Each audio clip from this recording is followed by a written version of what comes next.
What's up, guys? Been a minute since I've been on the camera. I know y'all been missing my mug or whatever. Not necessarily a reaction, but kind of like an open discussion about the whole Final Fantasy 16 issue.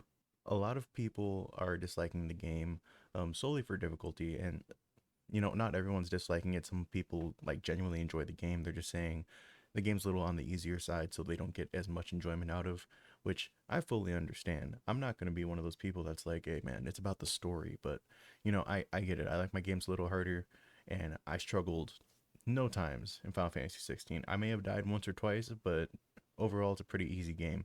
So here we have a clip from Maximilian Dude. He's someone that I actually watch frequently because, fighting games. He genuinely enjoys the game, but is one of those people that says maybe the game could be a little harder. I kind of just want to see like his perspective. I watched a little bit of it, but I wanted to save it for right now, so we're about to watch it. Let's get it I on. understand it, right? It's a Final Fantasy with the most insane amount of accessibility options. They still put Hmm. in a billion accessibility options, right? It's so cool that they had that in mind. They know that people were yelling at them over just bringing back old school kind of turn-based combat like they're doing with Octopath Traveler and a bunch of their other series. It's cool that they're bringing some accessibility so people can still like come in and enjoy this game like they would any other.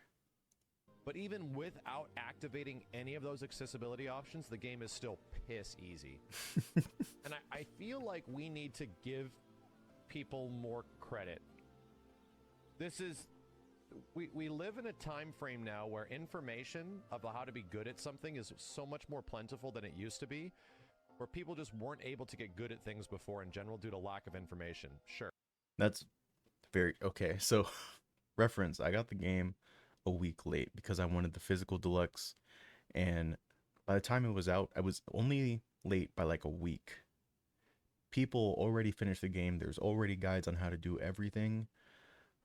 There was something I looked up. I think it was like a side. No, it was the hunts because a big part that they were trying to push was all of these hunts. We want you to go out and explore and find those hunts for yourselves. But I'm not that type of person. Like if you're gonna give me a quest marker, give me a quest marker. Um, don't give me a quest marker half the time. You know what I'm there to do. I'm just there to box. Don't want to explore. Defeat the whole purpose.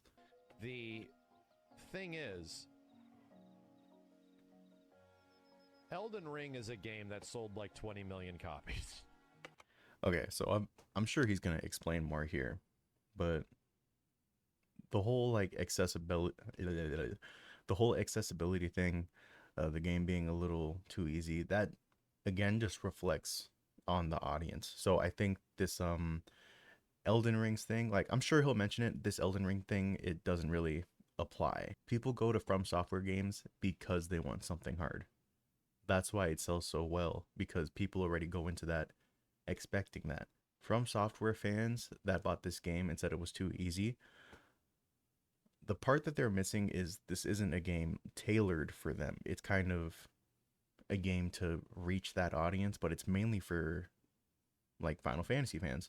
If it just so happens to reach a From Software fan, then cool. If you like the game, cool. But you're not like the target demographic. I'm just talking. Let's see. You know, I always have to come back that Elden Ring is a game that sold as good as it did and was as challenging as it was. So I feel like they kind of undercooked the initial playthrough because of it. They didn't give people the benefit of the doubt that they'd be able to figure this shit out, you know? That is a good point. I think to an extent they should have maybe added Final Fantasy mode. Um, just off rip. Like you want a hard game, do that. So for those of you that don't know, those of you that don't have the game, the first time you play it, you have two options. As far as difficulty, you get story focused, which is easy baby mode, and then action focused, which is the more normal mode, the more intended experience. But this also has New Game Plus on top of that. Once you finish the game in either mode, you unlock Final Fantasy mode, which is just a beefed up version of the original game. Some late game enemies show up a little earlier. Enemies are a little spongier. You got to be a little more creative with some of your approaches. But as far as difficulty stands, none of it was hard. Like even action focus, final boss, not hard at all. As long as you're like topped up on potions and you learn patterns pretty quickly, then you should get it first try. There's no boss here that I haven't beaten on the first try, except for maybe one hunt, but that's just because I didn't know how this spell worked and I died immediately. It would be interesting to see how they tackled a Final Fantasy mode like that going forward, because the big appeal of the new game plus is you start the game from the beginning, but you have, you get icons throughout the game. You keep all of your icons, all of your progress, your level, gear, all that stuff. And then enemies are beefed up to your level, because I finished the game around level 48, I think. And some of the first enemies that I fought were the same level as me. And it's kind of been that way the past couple hours I've been doing Final Fantasy mode. And it's because it's a departure. Yeah, they're assuming the Final Fantasy fan base.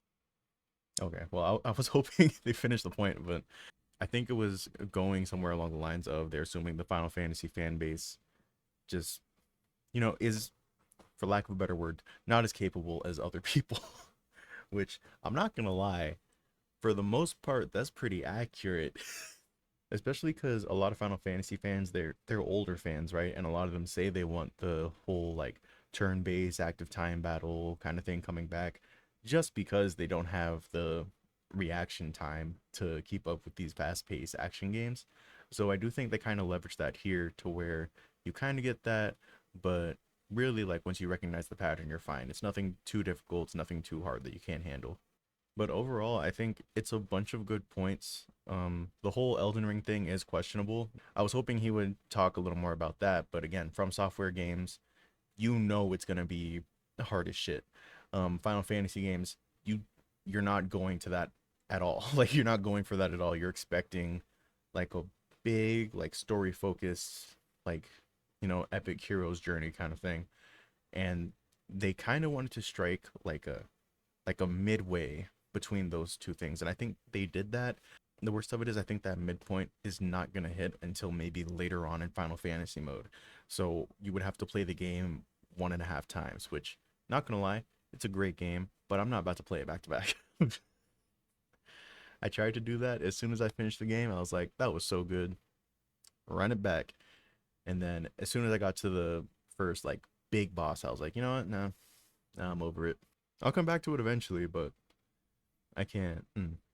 Not 2 times back to back. No, sir. Not me. But it is a lot of fair points that he's bringing up. Um, I was praying that it wasn't going in the direction of some of the other videos regarding the Rings of Timely whatever, because those games, actual easy mode. I get why they're there, because some people like they don't even want to learn the action based combat. So you can just slap some rings on, throw the game on easy mode. He's played the game a couple times, like, or no, he played the game once for a big panel, their like launch party thing. He seemed like he was having fun. He was fighting insert boss name here, and he was struggling a little bit, but that's the thing. Like the most difficulty you'll get from this game is optional bosses, and even then, the one that he played at that event, in my eyes, that's the hardest boss in the game. But that's really all I got. Other than that, I think the game is absolutely wonderful. Maybe not exactly what I wanted, but I'm happy I got it. Like a 8.5 out of 10. We'll give it that. It gets a little bit of a slog later on, but we'll talk about that a little later. What do you guys think? Do you think the game's a little too easy? Do you think it's too hard? Do you think you're like cheeks and you just want a turn-based game? Where you at? But that's all I got for y'all. I'm a bounce.